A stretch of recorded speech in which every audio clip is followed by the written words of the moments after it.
Okay, great. Hi, welcome everybody to this is the second class of just a short little course on issues in Shantideva's chapter on wisdom, this up on emptiness from Shantideva's Guided Bodhisattva Way of Life. So welcome. I'll just put my reading glasses on if I can here. So I'm just going to start with the Heart Sutra, and we can just sort of take it from there. Something wrong with my reading glass. I have to look at that later. Okay, start with the Heart Sutra here. Okay.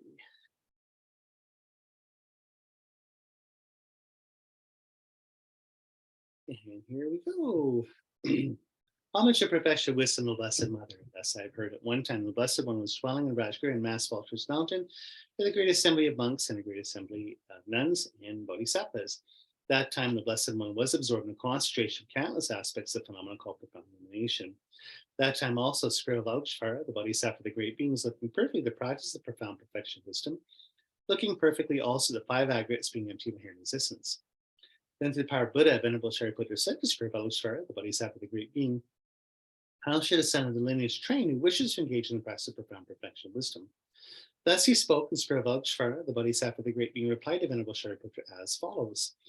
Shariputra, whatever son or daughter of the lineage wishes to engage in the practice of profound perfection of wisdom should look perfectly like this.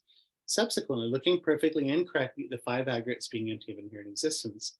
Form is empty, emptiness is form. Emptiness is not other than form, and form is not other than emptiness. Likewise, feeling, discrimination, compositional factors, and consciousness are empty. Shariputra, like this, all phenomena are emptiness, having no characteristics, do not produce and do not cease. They have no defilement, no separation from defilement. They have no decrease and no increase. Therefore, Shariputra, in emptiness, there is no form, no feeling, no discrimination, no compositional factors, and no consciousness. There is no eye, no ear, no nose, no tongue, no body, no mentality, no form, no sound, no smell, no taste, no tactile object, no phenomenon. There is no I element and so forth up to no mentality element and also up to no element of mental consciousness. There is no ignorance and no exhaustion of ignorance and so forth up to no aging and death, and no exhaustion of aging and death. Likewise, there is no suffering, origin, cessation of path, no exhaustion of awareness, no attainment, also no non-attainment. Therefore, Shariputra, because there's no attainment, bodhisattvas rely on and abide in the perfection of wisdom. Their minds have no obstructions and no fear. Passing utterly beyond perversity, they attain the final nirvana. Also, all Buddhas reside perfectly in the three times, having relied upon the perfection of wisdom, became manifest complete Buddhas in a state of unsurpassed, perfect, complete enlightenment. Therefore, the mantra of perfection of wisdom, the mantra of great knowledge, unsurpassed mantra, equal the input mantra, mantra that thoroughly pacifies all suffering, since it's not false, should be known as the truth. Mantra of perfection of wisdom is proclaimed. Tayatam gata gata paragata parsam gati bodhi soham. Shariputra Bodhisattva, great being, should train the profound perfection of wisdom like this. Then the Blessed One arose from that concentration, said to Skrivalavishvara, the Bodhisattva, the great being, that he'd spoken well. Good, O son of man, just like that. Since it's like that, just as you have revealed, in that way the profound perfection of wisdom should be practiced, and Tathagatas will also rejoice.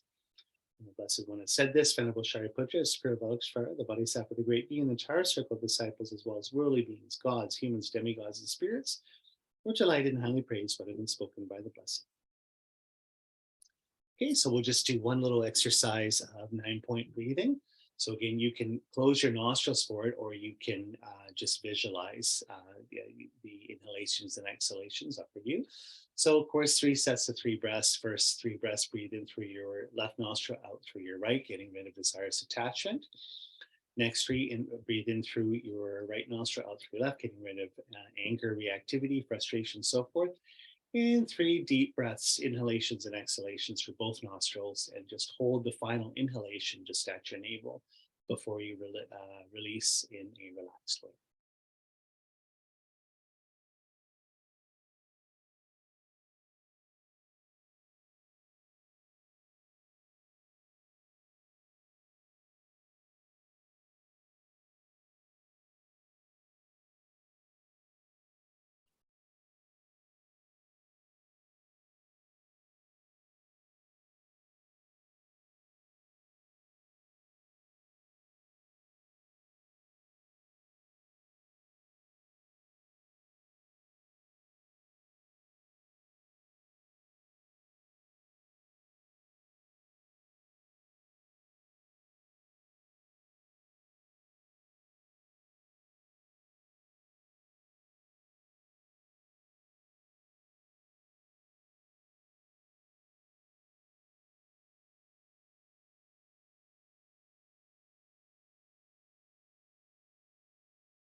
Okay, so just on your own time here, just finish up.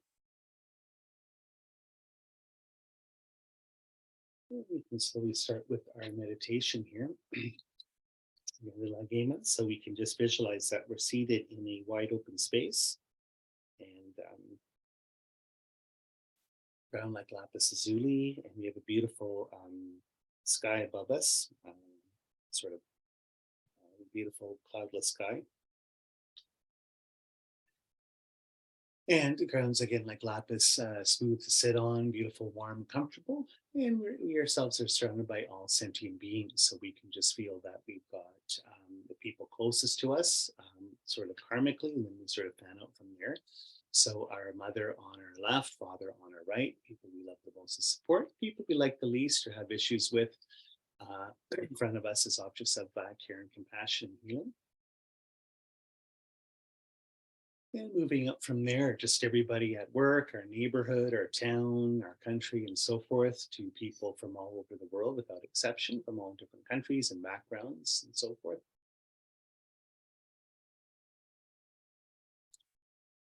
And we can feel the whole animal realm, sort of all Mother Earth or Gaia is here. So all beings from the earth, the sky, and the sea, from just little insects and bacteria all the way up to big mammals and so forth. Whole natural worlds are here. Our whole spirit world is here as well. Just all the countless different kinds of beings and environments with that, the spirit realm. And you think of astral, ethereal, elemental planes and so forth. And celestial beings, gods and demigods, and then the vast numbers of beings from lower states of rebirth, hungry ghost realm or predator realm beings, and hell beings. But everybody's here happy to meditate and be together and practice spiritual path together. So we're all together like a big audience at a show or a concert. We're looking up into the sky above us and in front of us. And we get a beautiful vision, just sort of taking up the whole sky of Tashita Pure Land. Or Ganden Pure Land, land of bliss and joy. It's the Pure Land of Buddha Maitreya, Buddha of loving kindness, and all the universal Buddhas that'll come down and teach Buddhism. Maitreya being the fifth, as well as the Pure Land of the Buddha Wisdom Registry.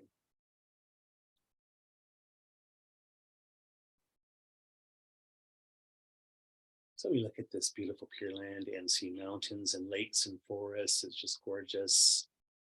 And everything is an expression of the Dharma. And everything's sort of pure, uncontaminated, and producing bliss and emptiness in your mind.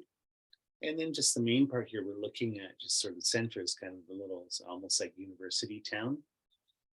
And beautiful temples and schools and buildings, houses and so forth. And it's just filled with inhabitants, taking rebirth in this Pure Land. We can think of Buddhas and Bodhisattvas, and monks and nuns, yogis, yoginis, lamas, and so forth, gods and goddesses, all different sort of beings, Arya beings.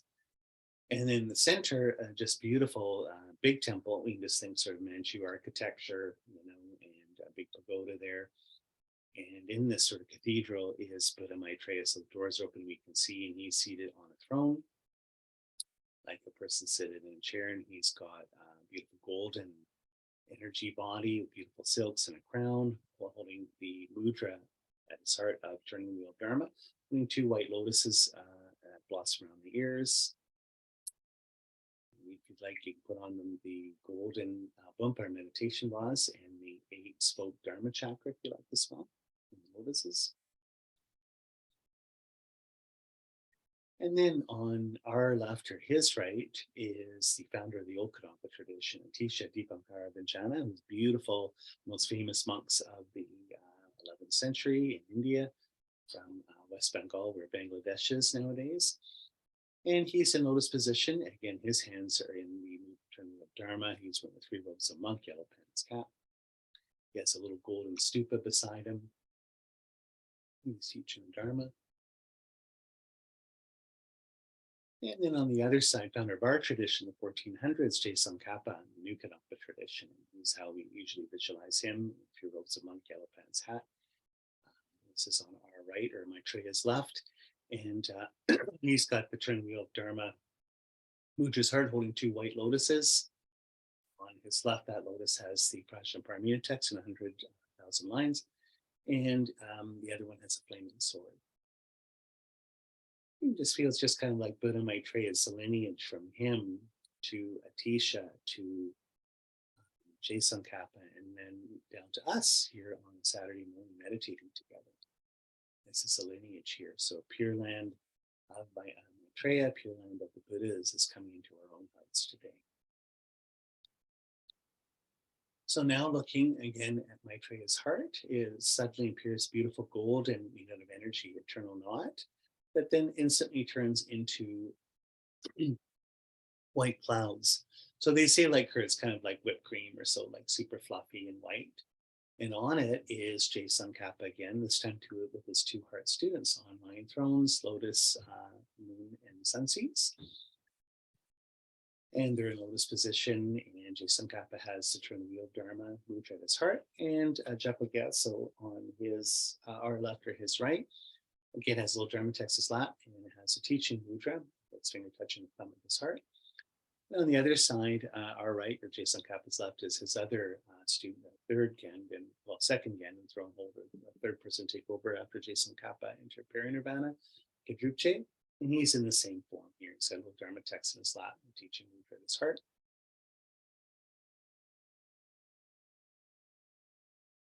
So we can look a little closer today. We'll visualize at Tsongkhapa's crown on a moon disc, Buddha of compassion. And just showing he's got a golden body with a crown holding a flaming sword, threatening Mudra over his head with his right hand. And then in the with the three jewels Mudra at his heart, he's holding a white lotus that blossoms around his left shoulder with Prajnaparamita text.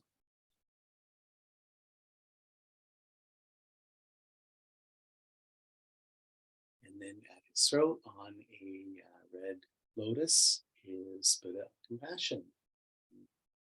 Avalokiteshvara, beautiful white body, lotus position, holding a golden jewel at his heart with his first two hands. Second hand, he's got a lotus and a mala, crystal mala, and wearing a antelope skin, like a little cardigan around his neck there, and very, very beautiful. And then at his heart, on a sun disk, we visualize Buddha of power, Vajrapani. He's dark blue, sort of blue-black, standing, left bent, right outstretched. And he's holding, actually it's the other way around, right bent, left outstretched, and he's holding in his right hand, with the threatening mudra, but it's actually when you hold a dorje, it's between your ring finger and thumb. He's holding up a dorje, golden dorje or vajra in the sky, and then threatening mudra at his heart. He's holding a lasso as well to sort of tie up evil spirits, and he's on fire, a little tiger skin holding snakes, got snakes on his body too, and he's burning, showing sort of his vajra wisdom. It sort of shows that Tsongkhapa is the emanation of all the three Buddhas, Buddha of wisdom, Buddha of compassion, Buddha of power, manifesting their different qualities and values. Okay, so taking refuge.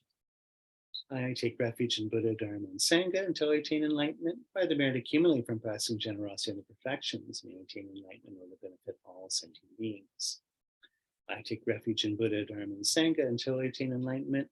By the merit accumulated from practicing generosity and the perfections, may I attain enlightenment or to benefit all sentient beings. I take refuge in the Buddha, Dharma, and Sangha until I attain enlightenment. By the merit accumulated from practicing generosity and the perfections, may I attain enlightenment or to benefit all sentient beings. May all beings have happiness in its causes. May all beings be free from suffering in its causes. May all beings constantly dwell in joy, transcending sorrow. May all beings dwell in equal love for both those close and distant. So again, we're generating at our heart refuge in bodhicitta, taking refuge in the three jewels, having our intention to reach enlightenment, to become a Buddha, to lead all sentient beings to enlightenment, be Buddhas themselves.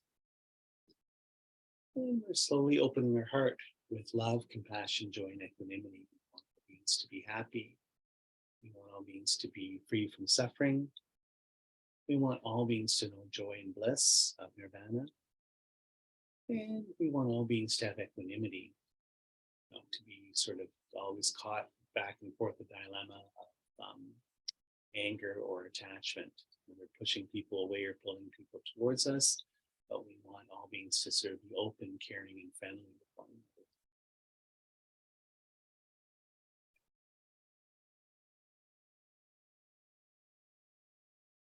Okay.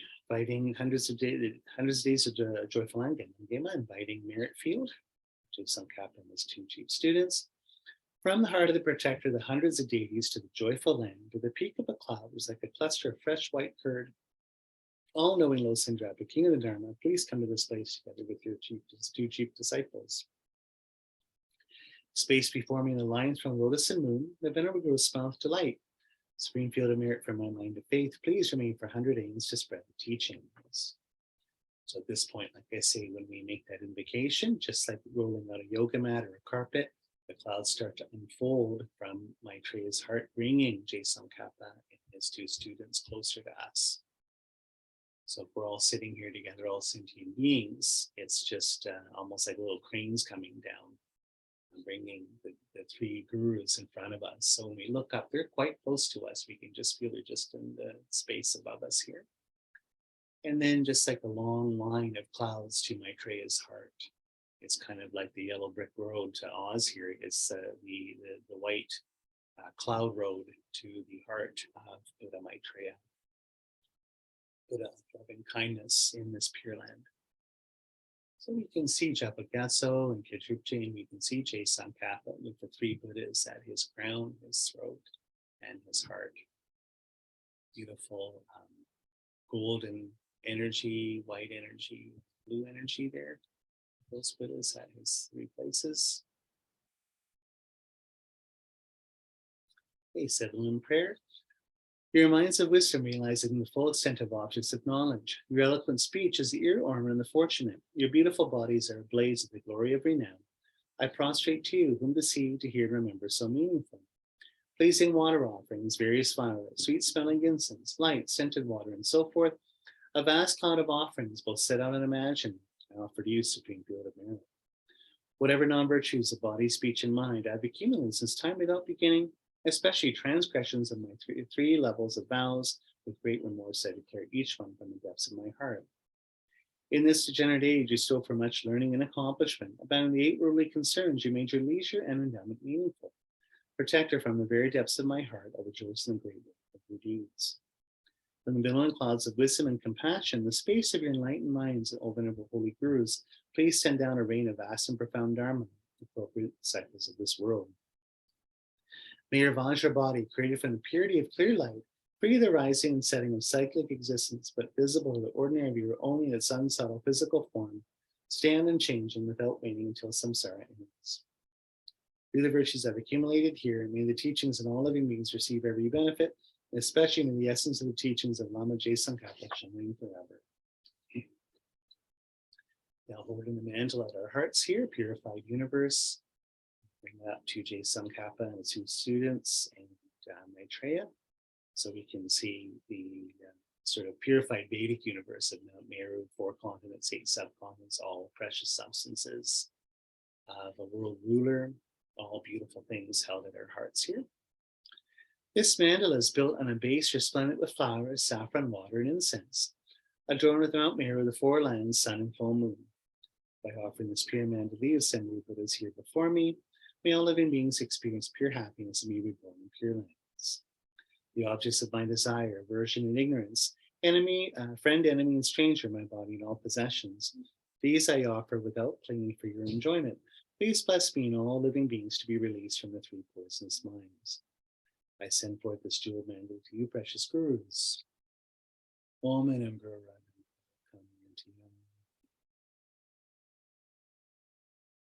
Okay, upon offering that, and we can feel that from Tsongkhapa's heart and his two students, Japagyaso and Kajukche. Little needles, little tubes are very sort of small and thin, sort of, I guess, like I was almost like an IV line or something, but made out of energy or light.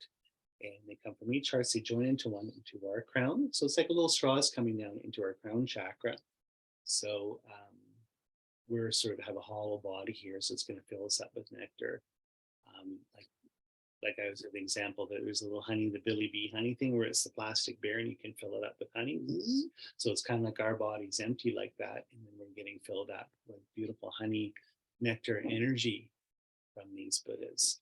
So it's sort of light and energy are going into our body, filling us up just like honey, but also just feel that that energy is going out everywhere as well to all sentient beings. So just like sunlight, and in the sunlight is also coming from Buddha Maitreya's heart, just at the top there into Shita Pure Land. So it's just like this cascading waterfall of golden energy coming down while we recite the mantra here. And in it, we can have just for the wisdom, 7 wisdoms, we can have all the little different sparkly symbols and powers of energy in the nectar and light. So we can just feel that if you, it's just like little sparkles. Like I would say, you get that kids glue, little kids glue in preschool, and they have little sparkles in it. Or sunbeams, like if you have a dusty house, like we do sometimes when we haven't vacuumed in a while and the sun's coming in, and you can see sunbeams, little dust specks in the light. It's the same thing here. So we can feel the little specks, if you look at them closely, is they're a little bit of made out of energy, a little bit of Maitreya's, little Manjushri, bit of wisdoms, a bit of Shakyamuni, all sort of floating around in there. There's also the mantra of Manjushri, Amarapasanadi, sort of golden mantra, whole thing sort of in Sanskrit or Tibetan script, if you like. D syllable for Manjushri, DHI, or the Tibetan letter, or Sanskrit, floating around in there. We also have little flaming swords, little Dharma texts and books, and wheels of swords, like wheel sharp weapons. So just like almost like a little ninja star spinning around in there, cutting up negativities. So that's what's in there. That's like going right into our body in this nectar, as we would say. So just feel that we're just all glowing, all sentient beings with this light and nectar. Mig me se wei ter chen chen rei zi. Ri me kien pe wang po jam pao yang. Du pun ma lu jom se sang wei tan. Gan chen ke pe sun kien song kan pan. Lo sang dra pe sha bla so wa di. Mig me se wei ter chen chen wei zi. Dri me kien pe wang po jam pao yang. Du pung ma lu jom se sang. Gan chen ke pe sun kien song ka pan. Lo sang dra pe ja bla so wa den. Me se wei ter chen chen rei zi. Dri me kien pe wang po jam pao. Du pun ma lu jom se sang wei dan. Dan chen ke pe sun kien song ka pan. Lo sang dra pe sha bla so wa den. So again, beautiful nectar and light coming down, making us all glow. All these little sort of sparkles, little symbols sort of getting absorbed into us, giving us all different wisdoms. Great wisdom, profound wisdom, clear wisdom, quick wisdom, wisdom for debating, wisdom for composing Dharma texts, and wisdom for studying and reading Dharma texts. All these things. And as we absorb all that energy, we can look into our body and at our heart, about the size of a little quarter. is a eight-spoked lotus at her heart, sort of flat. So what am I saying? Not eight spoke, eight petaled lotus. So it's just like it's beautiful white one, almost like it's made out of butter. And then on it is a little white moon disc as well. And this is kind of like their little helicopter pad at her heart to receive Tsongkhapa. So recite these prayers. Here we go. Glorious, precious Root Guru, please come to the lotus and moon seat at my crown.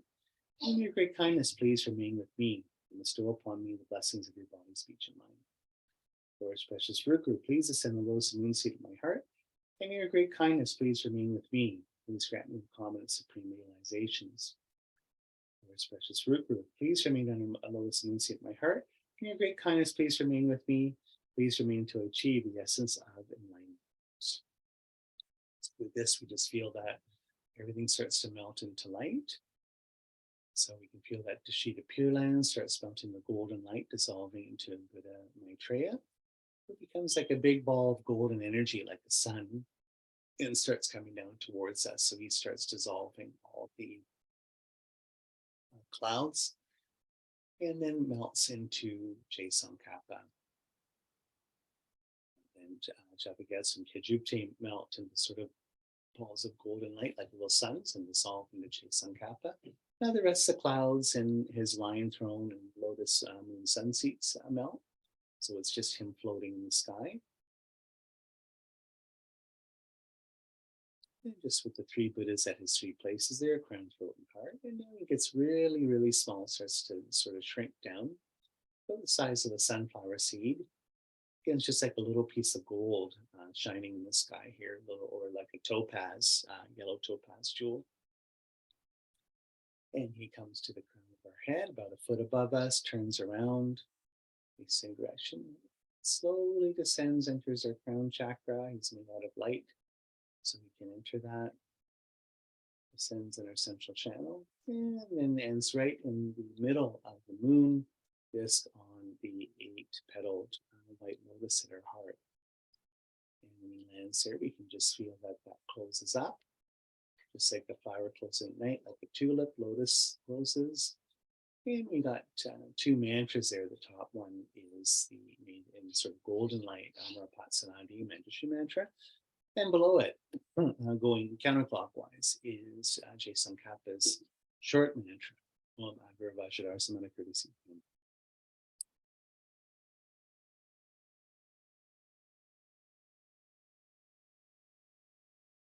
So we can just feel at our heart now all this wisdom and compassion, power, and bliss enters our heart, right into our root mind here.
Okay, so let's get out of meditation here.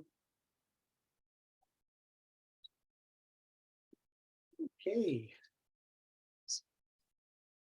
So, yes, let's take a look what we're going to talk about today here. So, does anyone have any questions about that meditation at all or anything? We haven't done that one in a while, so is that clear? Yeah, good. Okay, good, awesome, great. So, I'm gonna have to. I'm wearing my reading glasses, but I don't think I'm gonna be able to get these on. Okay. Oh, I gotta fix these later. My beautiful 120-year-old pince-nez glasses. I have to fix a little screw on there. So anyway, so I'll just have to unfortunately sort of read like this and look like an idiot. I have to get a little closer here. Okay, so today's class, we're going to look at, it's more stuff on emptiness, coming at emptiness from all different angles here. And Shantideva's 9th chapter on wisdom. So just starting just in my notes here, there was wrong views about emptiness. So, so 3 wrong ways of looking at emptiness. So number 1, that when we say the word emptiness, we think of nothingness or like a simple blank void.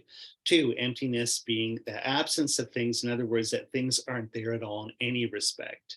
And then 3, everything is empty, so I can do whatever I want. There's no karma, there's no ethical norms, no nothing.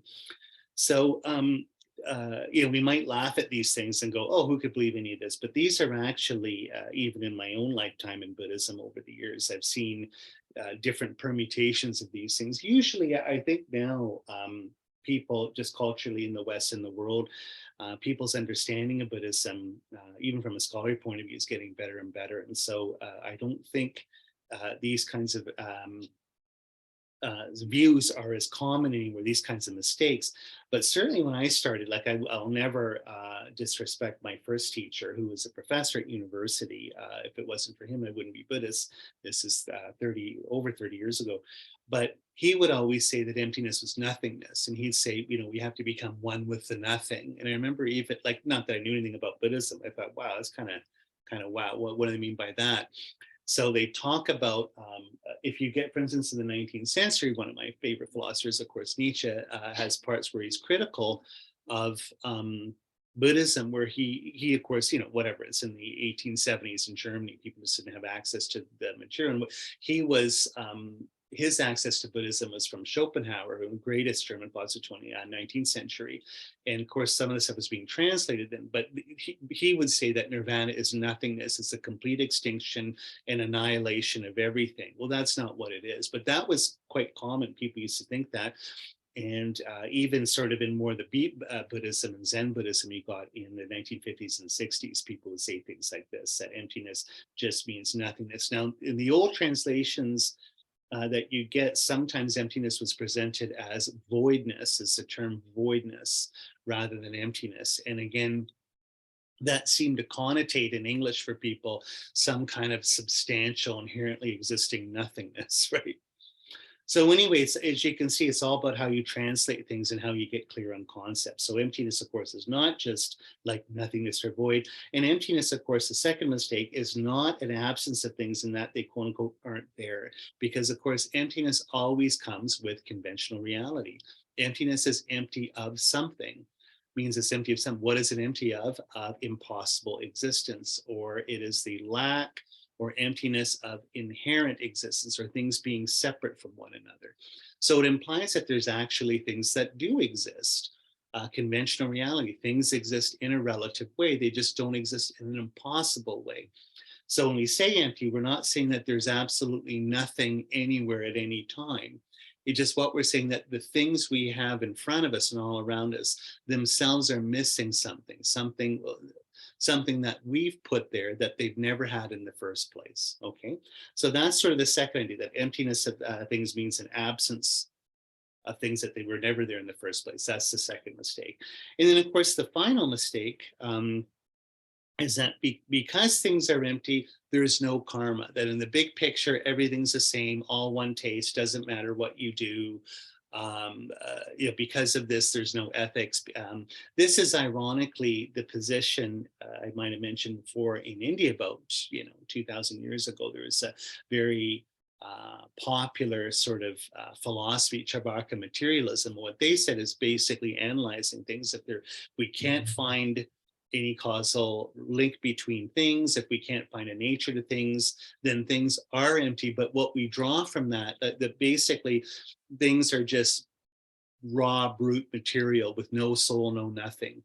And things we can't even see how they mix up causally. So basically everything is kind of nothing. It's a nihilistic philosophy. So their point is, Charvaka materialists, is that if that's the case, there's only this life, so just party, have fun, nothing matters, and there's no karma, so you can do whatever you want. And what I mentioned, Bob Thurman's book, I think it's an Inner Revolution, you can see he talks about this, that a lot of famous Charvaka materialists made their money by becoming political pundits because they'd be advisors to warlords or kings, and it'd be a way of just saying, just the whole key is to maximize your happiness in life, completely at the expense of other people, because hey, there's no karma, it doesn't matter what you do. In the big picture, everything's nothing anyway, we're all going to die, blah, blah, blah. And so you can see how some people could draw this kind of a conclusion: if things are empty, then nothing matters.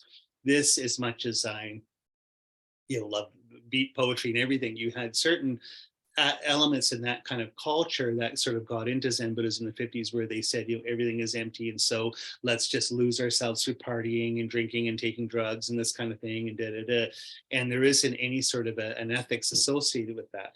But of course, with us, if everything is empty, basically that puts us back into karma. It's because things are interrelated, because things have a causal relationship to one another, that karma does work and that it is operating. If that's the case, then ethics is always already there. There are actions and consequences, and you have to have a conscience and be conscientious about what you do.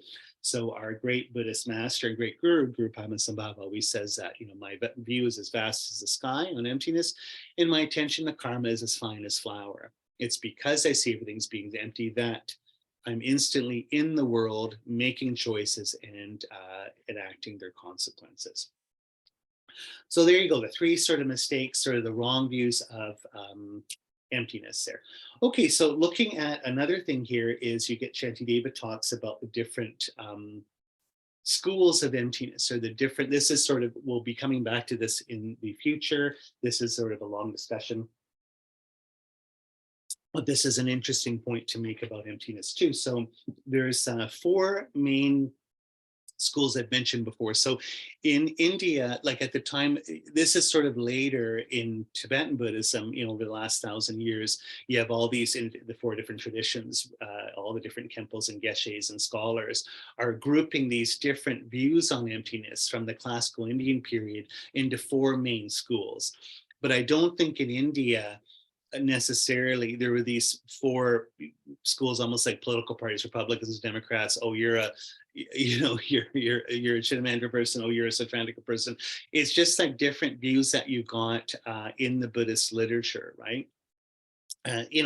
Particularly in early Buddhism. And then Buddha did teach these things. Now, he didn't teach it in a specific, as a specific school. He never taught that. He'd just teach according to who was asking questions and according to the audience. But the point is that in his 50 years of teaching Buddhism, the Buddha taught different ways of looking at emptiness depending on his audience, on what people would be able to relate to.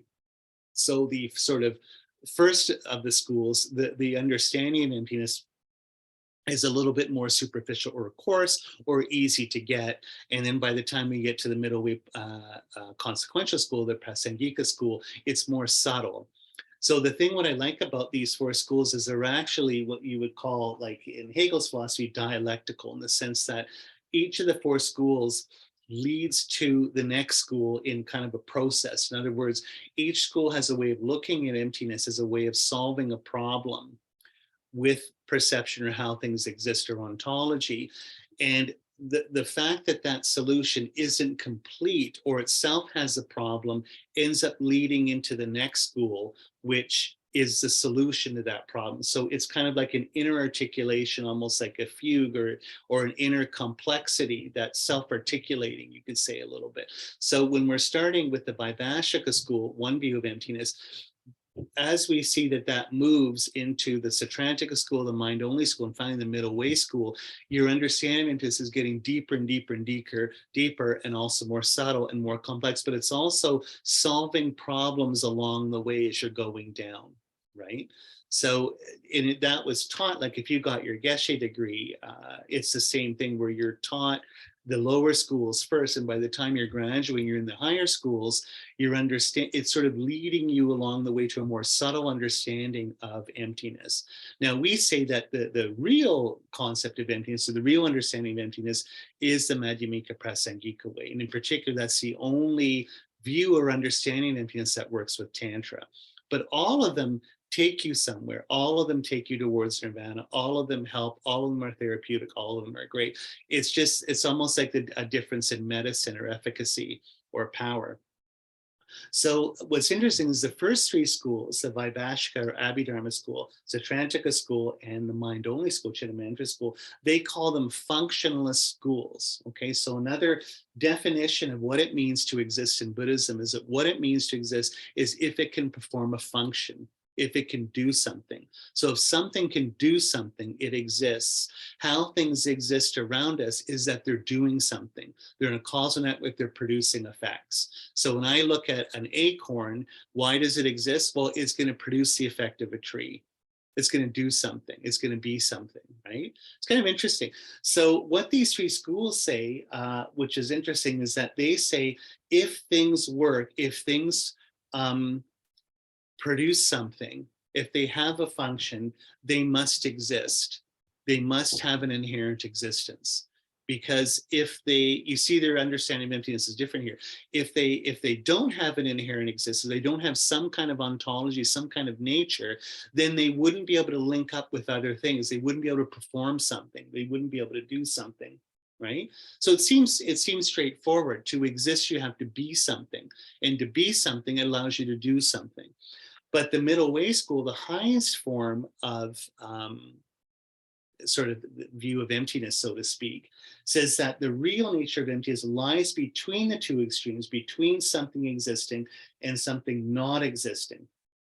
So what they say, which is what I like, is that these three lower schools say for something to work, it has to exist. Whereas Madhyamika, or the middle way philosophy, turns that upside down and says it's precisely because things don't have a nature that they can work, because that allows them to relate to anything else, that allows them to be flexible, that allows them to hook up with things, right? So what Madhyamika says is that, for instance, for the wheels of your car to work, to turn, to move the car on the road, right?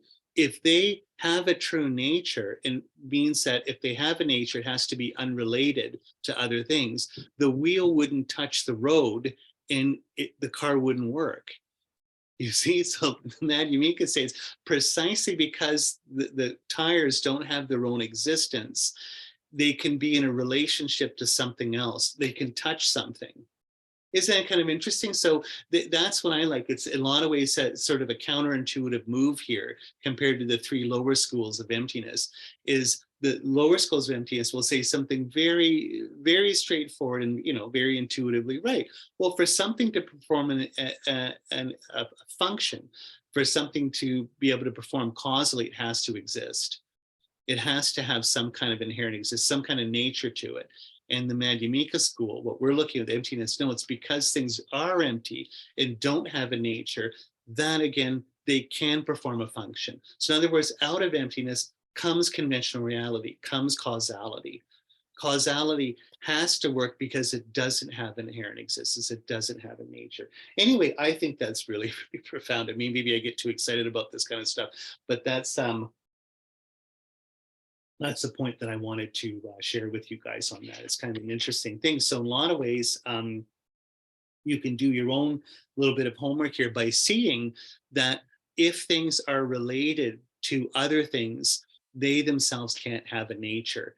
Like if I'm pouring water on my flowers to make them grow, it's precisely because water isn't separated or having its own nature removed or apart from the soil or the seed, then it can have an effect on something. It can have an effect and make the seed grow. Okay, so that's one point I wanted to say, that's a big argument you get in Shantideva's chapter there. Okay, so the next one is what is an illusion? How do we say when we're talking about illusory existence with emptiness, what does that mean? So when we say what an illusion is, we talk about deceptive reality. So I say here, deceptive reality means that things appear one way, but really aren't the way they appear. So when we talk about illusions, usually like if you talk about a magic trick or just the one they usually is a mirage.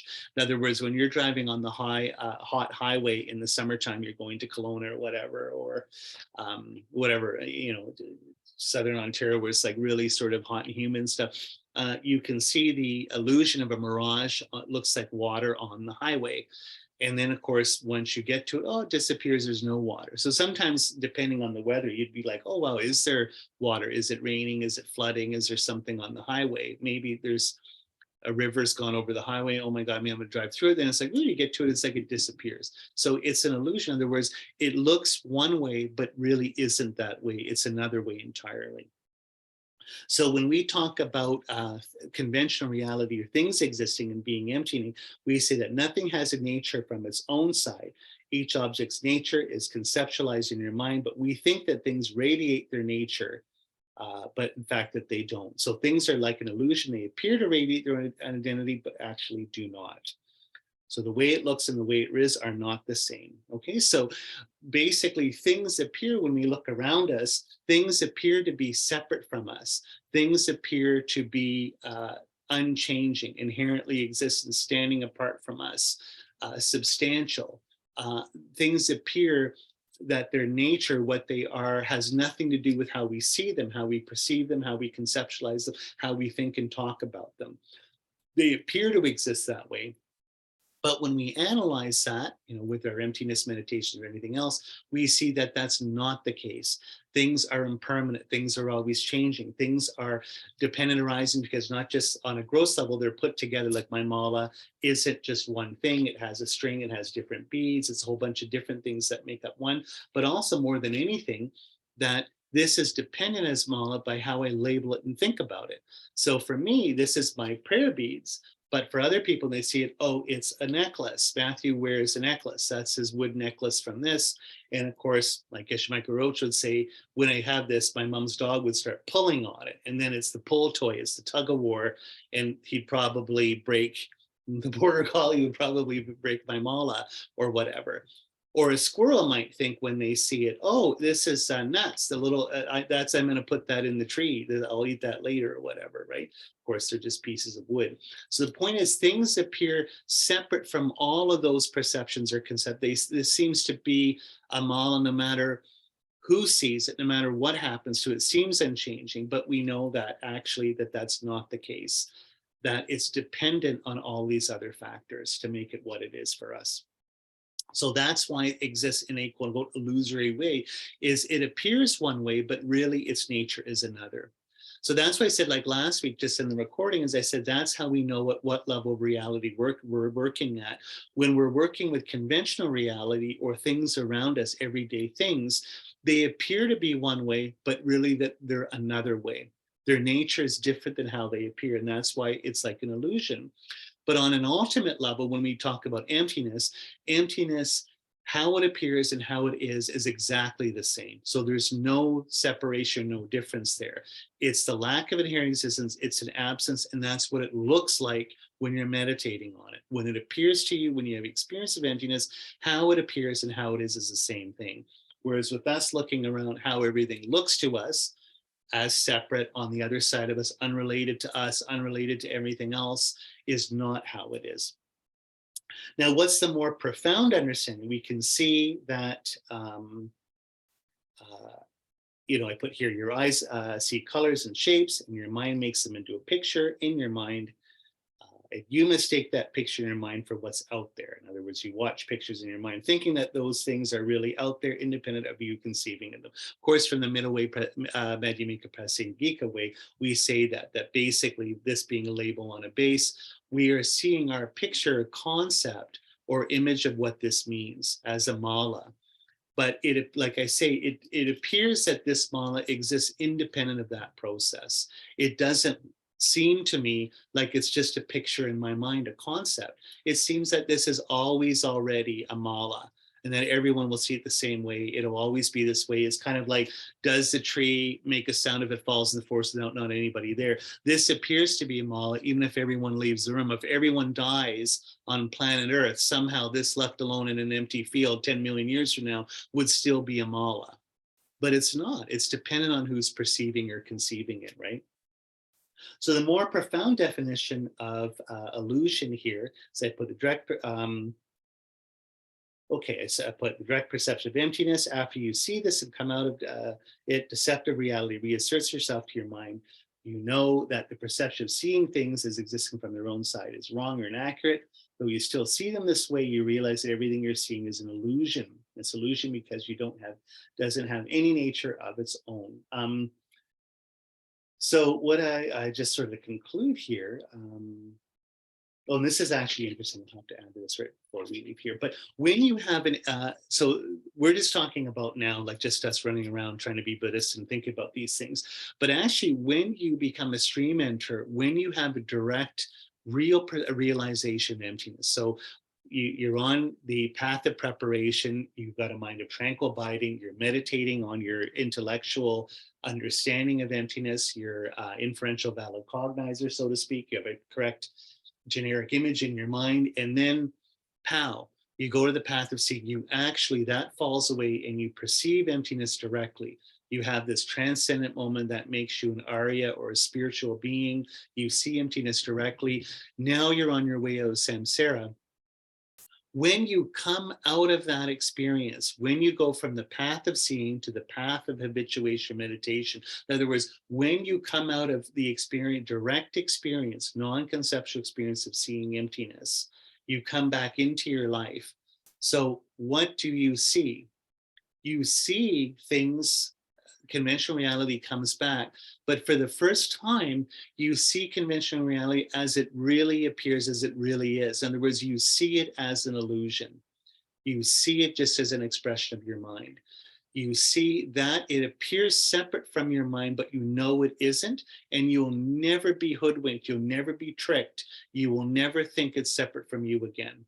Right? So this is, and then as you progress to become an arhat, this becomes more and more stable. Right?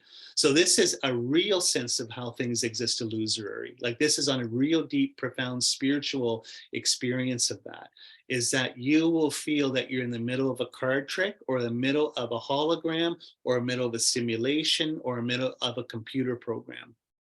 Like the Matrix, you will see it being fake, but it appears real, but you know it's fake, right? You know it's just existing virtually. Right? Just like, we know you can use all the classic analogies nowadays with computers, but, if you're playing a video game, oh, I'm the little guy running around collecting treasure or something like that. You know that that's not you. You know it's just a video game, even though you can get all excited or, oh my God, it seems like real to me. This video game's so real. You know it's just a video game. You can see, and the good thing with computers is we have great analogies for this nowadays. So when you're coming onto the path from path of seeing emptiness directly into the path of habituation, this is the true meaning of things exist as an illusion. You will see things as an illusion. So mind only school, there's just one little point here that I think is actually kind of interesting. I said here, says that you can't see an illusory object because it has no nature of its own. If something's an illusion, it can't be true, so it can't function. If something works, it's real. If mind is unreal, it doesn't function, doesn't exist, therefore no illusion. Madhyamika says that defines illusion within the mind only school. Mind only school says illusion means that when you see a pen, it looks like a pen. It's not coming from the same karmic seed as your mind, but it's really an illusion that the pen is separate from your own mind. So all these notes I have right on here. is interesting that this will be important a bit later on, actually, even with Tantra. We'll talk about it later. A huge part of Tsongkhapa's essence of eloquence is him trying to understand the nature of what it means to be illusion for the mind-only school and the Madhyamika school. This is a sort of a crucial thing as a status of mental images in your mind. So the mind-only school is brilliant. They say that you can look at things in three ways. There's three ways to understand existence. What's truly existent, truly, this is the mind-only school. What's truly existent is the mind. What's dependently existent, so in other words, that they call mind, storehouse, conscious, alaya vijnana, sort of like the big universal mind that everyone has. What's dependently arising is mind and its objects coming from karmic seeds. And what's false is the illusion of thinking those things are separate. So in other words, whenever I see something that appears inherently in existence, that's a fantasy, it's illusion, it's false. But the rest of those things do exist. So in other words, things exist by mind, and its objects are arising out of karmic seeds. So these are appearing as dependent arisings. So it's for emptiness in the mind-only school, what things are empty of is not being related to one another. Like, in other words, things, objects and minds come together from the same karmic energy. So what's empty of is thinking that those things are separate. So it's basically everything is being produced from the mind at each moment. So what's fictional or what's false is thinking, having kind of like the illusion that things are separate from that process, right? But what's interesting is that the mind-only school still says that these things exist, that to exist means to perform a function. And so mind itself exists on some subtle level, right, is inherently existence because it's responsible for the whole process. It grounds everything. So on some level, it has to exist. Whereas the middle way school says that not even the mind exists, that when we talk about things are just imputed by the mind, including the mind itself. So, and we'll talk more about this. It's at the end of the class here. This is when there's another course I'm going to give in a while from now, where we go into a little bit more detail on this. And why is it important? Well, it's very important in the end to understand the difference between the mind-only school and the Madhyamika school, because when we're doing Mahamudra, we have to see the emptiness of the mind itself. Nothing can stay separate from emptiness. Everything has to be empty, including the mind, on the most deepest level. And this is important for Tantra because when we do Dharmakaya meditation, there can't be any inherent existence whatsoever. When you have these subtle experiences of emptiness, clear light emptiness in Tantra, you can't ever get confused or mistaken that existence somehow is some higher self, as an experience of God, as experience that the mind truly exists, ultimate nature, ultimate energy. All of that has to go. All of that has to be taken out. So anyway, I don't want to, I could keep going on about this. This is a little bit more of a subtle argument here, but we'll leave a little bit more till next time. How about that?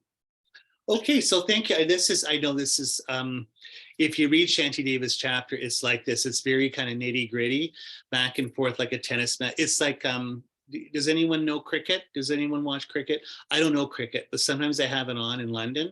Like I just channel and it's like, what are those guys doing? Like, I don't know. Like anytime you don't know how a game works, everyone's all excited. And it's just like, what? Like even some forms of like, a friend of mine plays what, Baccarat or whatever, like when you're gambling. How does that work? I have no idea how that would, you know. So when you're reading Shantideva's chapter, it's a little like that because sometimes you don't know these schools, right? And they're going on these real small points between, well, this is what the mind-only school says about this and da-da-da.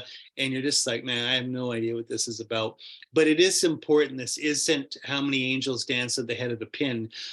This kind of stuff of the status of the nature of the mind and what mental images are, we have to, from a Buddhist point of view, see how these work, that they do produce things, but that they are empty.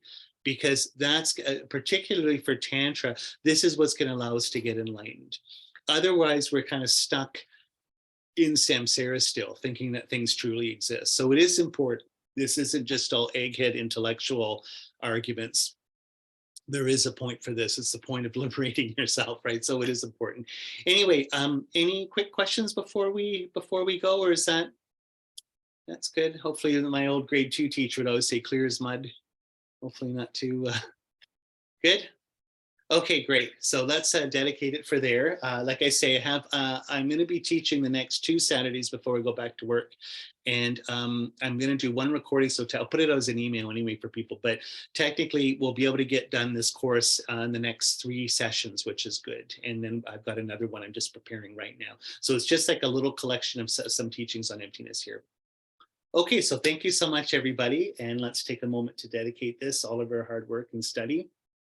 Even all sort of the crunchy intellectual stuff here is all about us training and debating and studying and getting clear on emptiness. And emptiness is the real teaching of Buddhism. This is the main teaching of Buddhism. So we have to get this right if we're going to get enlightened, if we're going to help all sentient beings get enlightened. So may we dedicate all of this for this process. Blessings of all holy beings, true karma, whatever pure spirit intention, may all of our dharma wishes be fulfilled. Okay, thank you.